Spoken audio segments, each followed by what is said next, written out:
বিশ্বনবীর মেয়ের জামাতা আলী রাদিয়াল্লাহু তাআলা আনহু মদ খায়া নামাজে দাঁড়াইছে। মাগরিবের সালাতের ইমামতি করতে যে সূরাতুল কাফিরুন লা আ'বুদু মা তা'বুদুনের জায়গায় ভুলে মাতলামি করতে করতে পড়তে শুরু করছে আ'বুদু মা তা'বুদুন, লা বাদ দিয়ে দিছে। লা আ'বুদু মা তা'বুদুনের অর্থ হলো, ও কাফির মুশরিকরা, তোমরা যেই মূর্তির পূজা করো আমরা ওইটার পূজা করি না। কিন্তু উনি যেটা পড়ছে আ'বুদু মা তা'বুদুন, এর অর্থ হয়ে গেছে তোমরা যেটার পূজা করো আমরা ওইটার পূজা করি। হযরত আলী নাকি মদ খাইয়া মাতাল হয়ে মাগরিব নামাজ পড়েছে।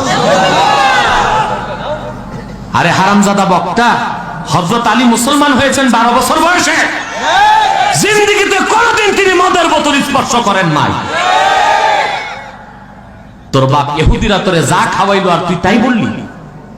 একবার চিন্তা করলি না কার সামনে কথা বলিস? হযরত আলী 12 বছর বয়সে মুসলমান হয়েছেন, আর ওনার জন্ম হয়েছে কাবার ভিতরে। এই জন্য পৃথিবীর ইতিহাসে একজন মহিলা যার নেফাসের রক্ত বের হয় নাই, তিনি হযরত আলীর মা।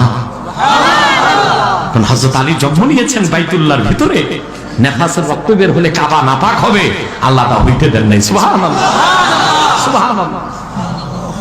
সে আলীকে নিয়ে মন্তব্য, হযরত আলী নাকি মাতাল হয়ে তারপর মাগরিব নামাজে দাঁড়াইছে। আমি তো বহু আগেই এই হাইব্রিড বক্তাগুলোরে কাফের ফতোয়া দিয়েছি। আলেম ওলামা তো আমার বিপক্ষে অনেকেই ছিল, এখন সব লাইনে চলে আসছে। তো ঘুরে ফিরে তো ওস্তাদের কথাতেই ফিরতে হয়, তাই ফিরাটা আগে ফিরলে হয় না। সারা দেশের আহলে সুন্নাত আহলে হক এই হাইব্রিড বক্তাকে পরিত্যাজ্য ঘোষণা করেছে, কিন্তু কিছু দল মরাটারে খাড়া করতেছে। বেশিক্ষণ খাড়া রাখা যাবে না। বেলুন যখন উঠতে উঠতে অনেক উপরে উঠে ফুস, ঠিক কিন্তু আপনার বুঝেন না, একটি বক্তা তার আলোচনায় নাই কোনো ধারাবাহিকতা, নাই কোনো বিষয় ভিত্তিক আলোচনা, নাই কোরআনের আয়াত, নাই হাদিসের কথা, তো মানুষ জমায়েত হচ্ছে কেন? এই কিছু ট্যাংরা, কিছু ফিশ, কিছু বাংলা, কিছু ইংলিশ, তার মানে বাংলিশ, এই শুনতে মানুষ যায় না? মানুষ জমানো হয়। সারা জেলা থেকে, থানা থেকে দলীয় লোকগুলো এনে ভরে দেওয়া হয় মাঠঘাট, শোডাউন করা হয়। বাংলাদেশের মানুষ ভাত চাবায় খায়। বাংলাদেশের মানুষের আইওয়াস চলবে না।